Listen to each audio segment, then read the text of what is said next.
Bonjour et bienvenue à l'émission Le Monde de l'art. Avant la photographie, elle avait pour rôle la représentation de la réalité. Mais l'arrivée de la photographie bouleverse le monde de la peinture. La peinture perd son rôle de représentation de la réalité et doit alors se réinventer, se diversifier ou bien disparaître.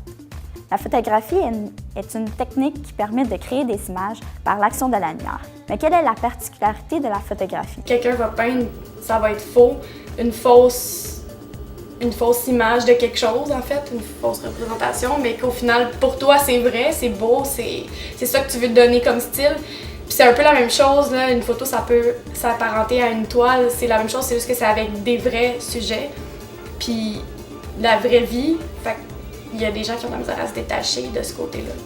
C'est pour l'estime de soi et tout, là. La photographie se tourne vers la capture du réel, alors que la peinture recherche la beauté, l'impression, la matière et le sentiment. D'immortaliser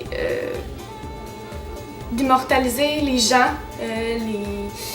c'est le contact humain aussi qui est intéressant. J'aime beaucoup genre la photo de portrait, de créer des liens avec des gens. Ça, c'est comme une sensation qui est comme spéciale à expliquer. Tu connais pas les gens, il faut que tu les rendes à l'aise. Puis en même temps, de montrer une partie de leur âme qui est comme abandonnée, parce que c'est difficile quand tu arrives devant un objectif de juste comme te laisser aller puis tout d'un coup d'avoir la bonne shot. Fait que c'est tout un travail de, comment on dirait, social si on veut, entre les gens. Puis c'est vraiment intéressant de ce côté-là. L'importance de la photographie pour moi, ça a commencé jeune. En fait, ça a tout le temps eu une peur d'oublier ce qui se passe. Tu sais, si jamais je perds la mémoire ou quoi que ce soit, ben c'est comme ça mémorise pour moi les moments. Ça m'apporte comme un peu un réconfort. Je sais pas pourquoi, je sais pas pour comment le dire, mais c'est comme un peu réconfortant pour moi des images. Par contre, les photos de mode dans les revues peuvent être considérées comme des toiles, mais ces photos peuvent engendrer beaucoup de problèmes chez les jeunes filles.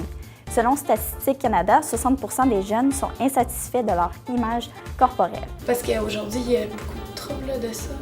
Les gens qui pensent que tu regardes une image, tu regardes une revue, puis t'es comme « Wow, la fille est belle, j'aimerais ça y ressembler », mais dans le fond, ouais.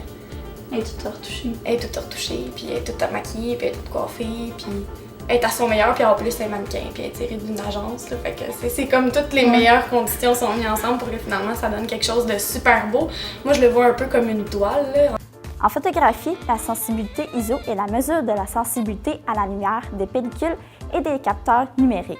Elle est une donnée essentielle à la détermination d'une exposition correcte. Souvent, tout ce qui est reflet et tout, c'est mieux de faire en sorte qu'à la prise de vue, ça soit déjà réglé. Bon, exemple, mettons, je photographie quelqu'un à lumière naturelle ou autant en studio que, bon, puis que la personne a un collier, mais, mettons, en argent, mais très large, puis que ça reflète la lumière.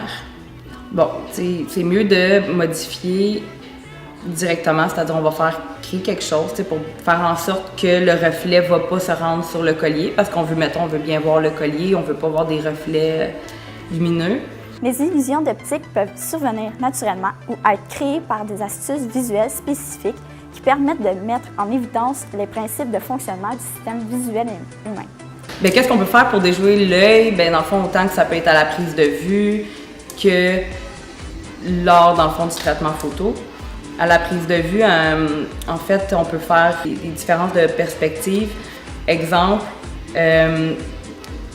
quand j'étais à l'école, il y avait une fille qui avait fait un projet, dans le fond, sur le terme que je cherche, là. Elle avait mis, dans le fond, des souliers. Puis la personne était tellement loin, mais au niveau des souliers, que c'est comme si elle avait des énormes souliers. Ça, dans le fond, ça déjoue l'œil.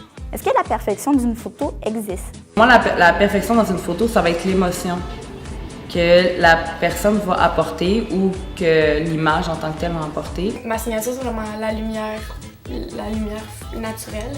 Nous avons pu en apprendre davantage sur les aspects de la photographie, comme son importance, son impact dans notre société, l'importance de la lumière et s'il peut avoir la perfection sur une photo. Vous pouvez donc rejoindre Gabrielle Robert et Marie-Lynne Tremblay sur leur page Facebook. On se revoit la semaine prochaine pour une autre émission Le Monde de l'art.